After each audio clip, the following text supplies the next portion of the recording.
Elimination Chamber is come and gone. And I'll say that this was not a great show in the beginning and the middle, but it was exciting at the end. Now let's get through all this stuff so we can get to the real fun thing that we saw that truly gave all fans hope and then took it away. Kickoff show, Akira Tozawa versus Buddy Murphy.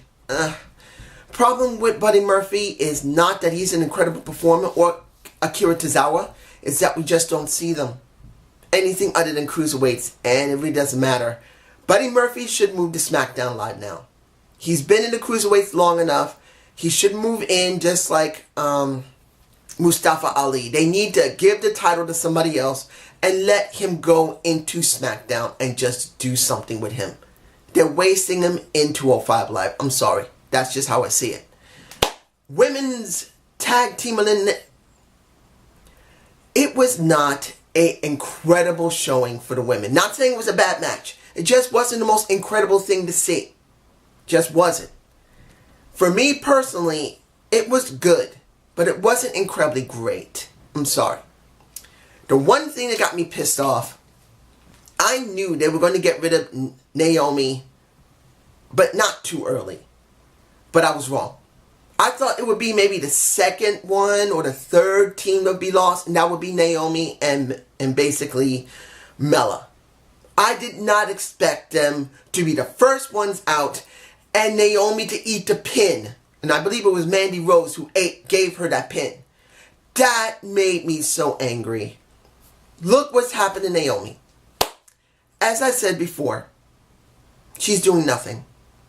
It's sad to see someone who busts their butt to improve themselves and to get somewhere and to actually win a title, and then they drop them like a hot potato. Sad. Now, when it came to Tamina and Nia Jax, you see the image of Nia Jax laying on the floor because she tried to take out a Bayley and it didn't work, and she's just laying on the floor. And it was Tamina not only having to eat the pin, she's buried.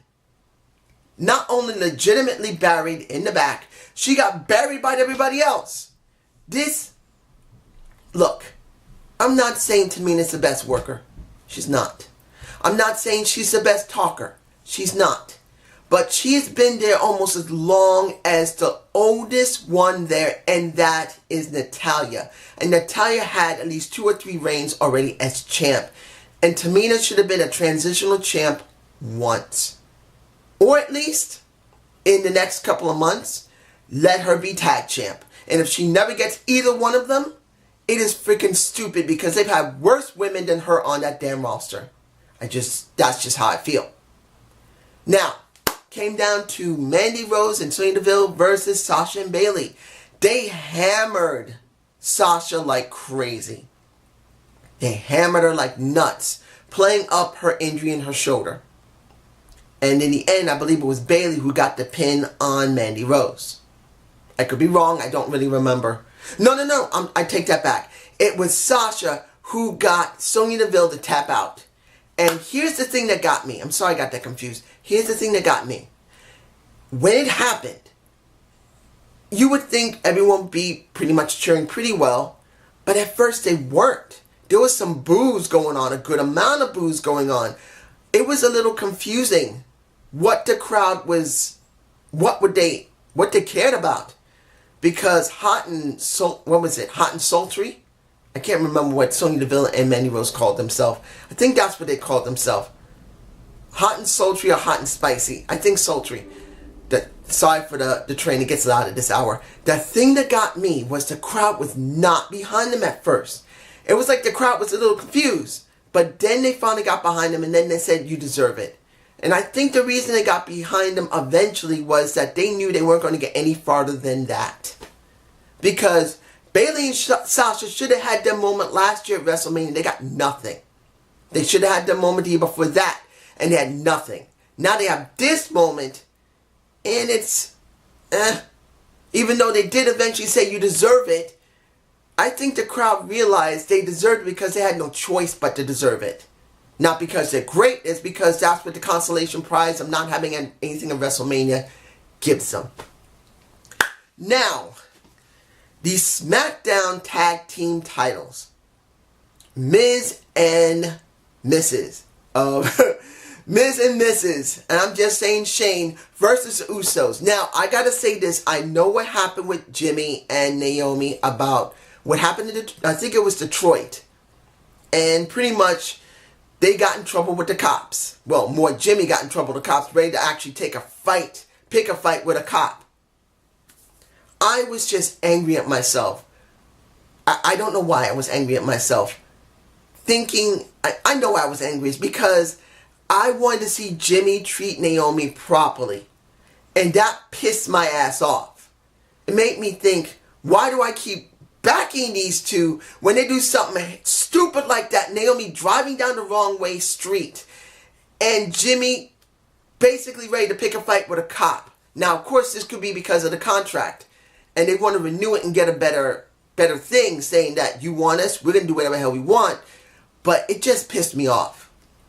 Then I see this match, and I felt forced. I'm not lying. This match felt forced. Like, you think that it means something, but then when you see Jimmy and Jay acting the way they weren't acting methodical and calculated. It's like they almost didn't give a damn. Not until halfway to near the end of that match. Maybe that's due to the fact they're good heels. But it kind of made me think, they didn't give a damn about this match. They knew they were going to win it. So they didn't give a damn. They legitimately didn't give a damn about the match. They made it look good, but then they didn't care. So that hurt me because I love the Usos. And maybe I'm just biased about it. Maybe I wanted to see a really good match from the beginning, the middle, and the end. Because I didn't get it in the beginning. And it mostly picked up in the middle. And it really got good at the end. And that kind of pissed me off.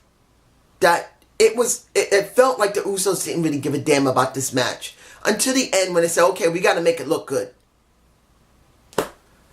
Now, we got later The Miz being so mad that he let down Shane himself. Now The Miz got Maurice pregnant again. There in my face. Miz, my boy, Mike, are you going to be a Triple H and have 2 daughters?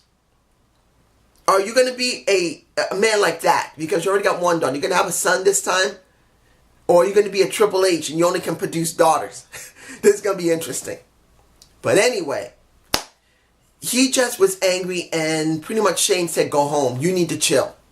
Now, either this is the start of them having a feud, I don't know. To be honest, even though it's been okay, I really wasn't totally into this because of one reason. Daniel Bryan and The Miz at WrestleMania, never happening. I'm saying it again. Daniel Bryan and The Miz, WrestleMania, never happening. This is what you get. Ronda Rousey versus Ruby Riott, which was incredibly disappointing. Now, I know you guys are going to say, what happened at the end of that afterward? I'm not talking about that. I'm talking about how they treated Ruby Riott. A really good wrestler who I believe is better than Charlotte. And I'm saying this to anyone. Charlotte is not as great as everyone thinks. I'm not saying she's overrated. I'm not like those idiots out there. She has potential to be a great wrestler if she just acted herself and not her dad. That's the truth.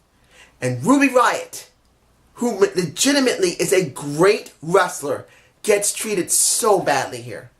It was not even a few minutes. It was a joke. Then you got basically Charlotte getting in the ring. And then Becky, and this is the thing that got me.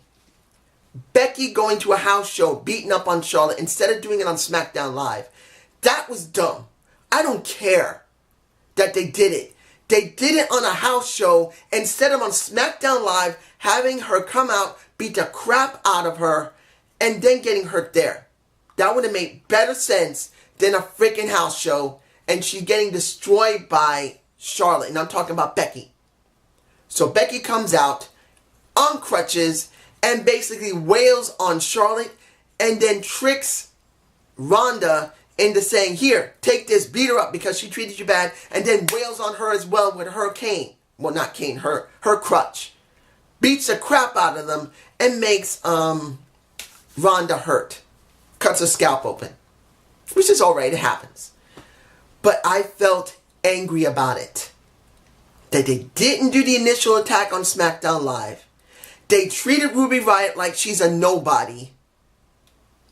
And then seeing the footage of the house show where Charlotte beat the crap out of Becky and she needed those crutches in the first place. They should have did it on SmackDown Live. That was disappointing, even though it was really good to see Becky beat the crap out of everybody. So that means they got to do something at Fastlane or on SmackDown Live. Not Raw. It's got to be SmackDown Live or Fastlane. If it's on Raw, it doesn't really mean as much as you think it does. Let's move on. Baron Corbin versus Braun Strowman in no DQ match. Now, I know I could start with Bobby Lashley. Dealing with Lio Rush and Finn Balor. I know I could do that. I'm just going to do this now. Because I didn't care about the Lio Rush match with Bobby Lashley and Finn Balor. He didn't come out as a demon. And yes, Finn just won the IC title, which doesn't mean anything. Because Finn has been booked so badly. He's never used the demon, barely but once, and he needed it against Brock Lesnar. I didn't care about Finn. So I didn't care about the match, and I definitely didn't care that Lio Rush got his ass handed to him by Lashley because he's the one that got pinned. So you look at this match of Baron Corbin versus Braun Strowman in a no DQ match, which again I didn't care about, particularly once Baron Corbin's getting his ass handed to him. Then Bobby comes out, helps him out. Then, worse yet, you have Drew McIntyre comes out, helps as well. And not only to do a triple powerbomb when it was all over, they do a triple powerbomb on 2 tables. Then Corbin gets them pinned. And then they're standing going, "Roar!" and they're in my face. "Roar!" What did that mean? What did it give Braun Strowman? What did it give particularly Drew McIntyre, who has a lot of momentum the last time I saw him, and it looks like he has none? And what does it mean for Bobby Lashley, who legitimately needs to go to SmackDown Live? They're doing nothing with him. From a SmackDown Live, maybe they could do something with him because he's a waste on Raw. They're doing nothing with him when he got the IC title. They're doing nothing with him now that he has lost the title and he doesn't have Lio Rush. And Drew McIntyre probably deserves to go to SmackDown Live as well. Why? Because they're not going to do anything with him because what they done with him in the last couple of months when he went up against Dolph Ziggler. Now, let's move on to the elimination match. Jeff versus Joe versus AJ versus Daniel Bryan versus Randy Orton and versus Kofi Kingston. Oh my gosh. This was easily the best match of the night. Hands down, it was the best match of the night. And particularly, I'm going to be honest here. I know people are going to think I'm crazy. I haven't seen a match that good in maybe 2 or 3 years. Because of the hype behind it and because of the last 2 participants of it. Because let's be honest here. We knew that Kofi wasn't going to win. It's obvious. He wasn't going to win. I know I said in my SmackDown review, you know what would be great if you could dream it and make it? You have Kofi Kingston finish the match with Randy Orton. Yeah, I said that he should hug him after Kofi wins. After Kofi wins the title. In fact, he could have beat him up afterward and then they could have a feud over the title. It would be something different. And this is the truth. It could have been something different if Kofi won the title and had a feud with Randy Orton. Something you haven't seen in a decade. In almost a freaking decade, you haven't seen those two go up against each other. And that would have been something special. But we get this match. Now, Daniel Bryan did a nice promo before the match started. And then Eric Rowan gets sent to the back. And it was Daniel Bryan starting with, I believe it was AJ. Who started it? It was... Who started it? I think it might have been AJ starting it with... I think Daniel Bryan. I can't remember. I think it was. But the point here was It was surprising how they treated Joe. Now, mind you, Joe could have been injured, and they just got him out of the match as quickly as possible. But if he was not hurt, they just got rid of his ass quick. Then, they got rid of Jeff, which I expected. I expected Jeff to be the next one to be gone. But what I expected, that it was either going to be AJ that was going to be eliminated, or Kofi. I did not expect Kofi to continue. And it was Randy Orton who got eliminated by Kofi Kingston. I could not believe that. I thought that Randy Orton would last near the end and be the third to the last person, maybe going up against AJ or Daniel Bryan. I didn't expect him to be the one that was going to get his ass handed to him by a Trouble in Paradise and get kicked out. And he did. Then you get AJ getting eliminated by Daniel Bryan. I believe it was Daniel Bryan who eliminated. It wasn't Kofi himself. When it reached that point, I knew we're about to have a classic, but I didn't expect this to be so good. The kicker for me is this.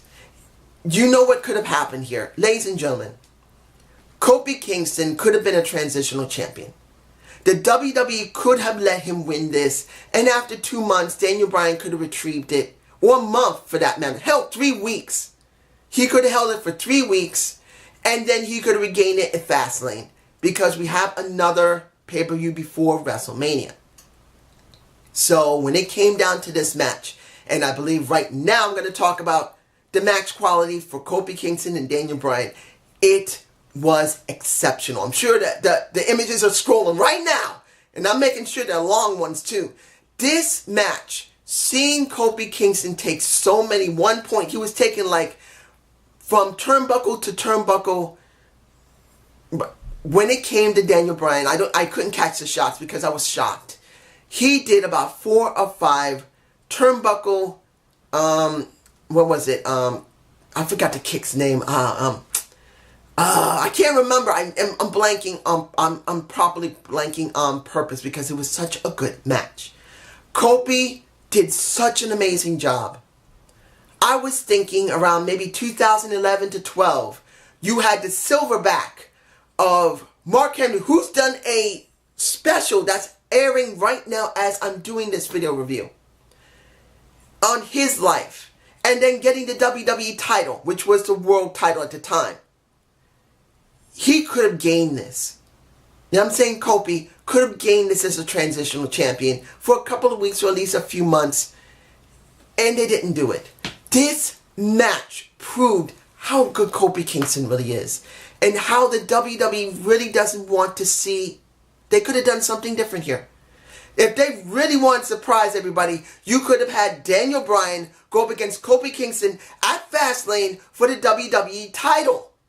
They could have done it. And they did not. Now, like I said in the very beginning of this part of the review, I didn't expect him to win it. I knew he wasn't going to win. But you could see the potential in it. The potential of a Kofi Kingston. At one point, Kofi went to the top of one of the chambers, and after he got Daniel Bryan laying on the ground, he went and decided to do a frog splash off that damn thing. And it was so lovely. It was done so well. I just felt sad that they just didn't go there. I knew they weren't going to go there. They should have gone there because it would have surprised. The crowd in that arena was screaming beyond. It made me think about Santino Marella. I think about 6 years ago. Santino Marella had a similar chance like Kofi Kingston. Both comedic guys. Both. Well, Santino Marella wasn't as good as Kofi. Santino's a good wrestler, but Kofi's a great wrestler. And both of them were given ovations, but Kofi's was at least 3 times bigger. This proves that Kofi should have won it. And as I've always said, he's an underutilized talent. And I'm wondering if he's going to go and do the AEW effect. If his contract is not up, he should consider it. Because maybe they'll probably give him a title after seeing that performance. But this is just me. Have a good day. Have a good night and tell me what you think about that match. What was the most fun thing you enjoyed? Was it Kofi taking out Daniel Bryan but not winning? Was it him kicking Randy Orton and pinning his ass? Was it him jumping off the cage? Was it him jumping back and literally landing on top of, who was it? Samoa Joe and I think it was Samoa Joe and Daniel Bryan that he landed on top of. He literally released off the cage. That mess was amazing. Peace.